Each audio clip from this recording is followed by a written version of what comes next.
Çok lezzetli, çıtır çıtır kıymalı börek yapıyoruz. Buyurun yapımını görelim. Uygun bir tavanın altını kaplayacak kadar sızma zeytinyağını ekledim. İyice ısındıktan sonra üzerine 2 baş kuru soğanı ekleyerek pembeleşinceye kadar kavurmaya başlıyorum. Soğanlar pembeleştikten sonra üzerine 500 gram yağsız dana kıymayı ekleyerek soğanlarla beraber kavurmaya başlıyorum.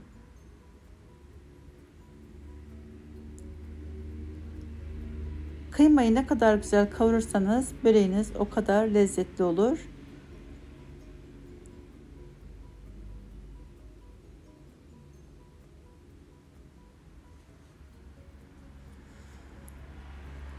Kıymalar tamamen kavrulduktan sonra ortasını biraz açalım. İçindeki yağla 1 yemek kaşığı dolusu domates biber salçası karışık ekledim.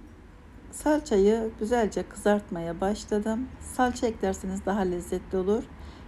Üzerine 1 tatlı kaşığı tuz, 1 tatlı kaşığı da pul biber ekledim. 1 tatlı kaşığı da kekik ekledim. Sevdiğiniz baharatları kullanabilirsiniz. Güzelce karıştıralım. Salçayı da iyice kızartmak çok önemli. Kokusu çıkmış olur, daha lezzetli olur. Evet, güzelce kızarttıktan sonra tekrar üzerine şimdi de şöyle 1 çay kaşığı kadar yeni bahar, 1 çay kaşığının yarısı kadar da karabiber ekledim. Yarım demet ince kıyılmış maydanozu ekleyerek artık ocağın altını kapatıyorum. Sosunu hazırlıyoruz. 2 adet yumurta kırdım. Üzerine yarım çay bardağı ayçiçek yağı ekledim. 1 su bardağı da süt ekliyorum. Güzelce çırpıyorum. 1 çay kaşığı da tuz ekleyebilirsiniz. Sosumuz da hazır artık. Yapım aşamasına geçelim. 1 adet yufkanın yarısını güzelce soslayalım. Diğer yarısını da bu sosladığımız yufkanın üzerine kapatıyoruz. Daha sonra 4 eşit parçaya kesiyoruz. Tekrar üzerini soslayalım.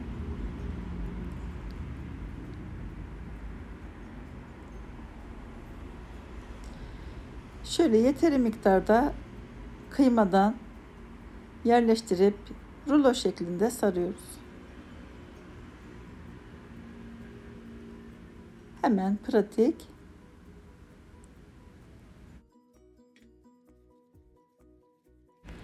Diğer yufkaları da aynı şekilde yarısına kadar soslayarak diğer yarısını da üzerine kapatarak devam ediyorum. Toplamda 5 adet yufka kullanıyorum. 5 adet yufka bir tepsiye tam olarak sığıyor. 1 adet de artıyor. Biraz da iç harcından artıyor. Onu da tavada kıymalı gözleme yapıyorum. Pratik bir şekilde. Onu da o şekilde değerlendiriyorum.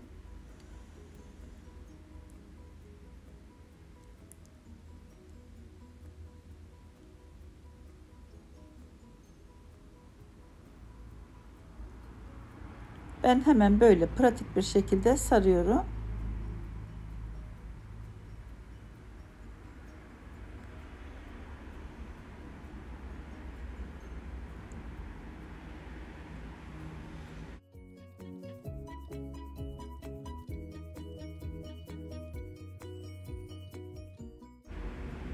Bu arada fırınımı çalıştırdım.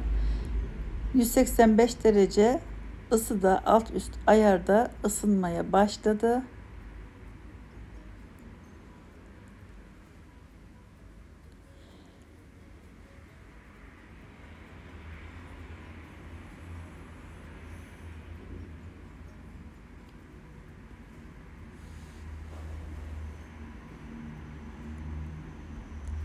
Evet, hepsini bitirdim. Şimdi üzerlerine 1 adet yumurta sarısının üstüne 1 yemek kaşığı süt ekleyerek güzelce karıştırdım. Böreklerin üzerine sürüyorum. Dilerseniz çörek otu da serpiştirebilirsiniz. Lezzet katıyor.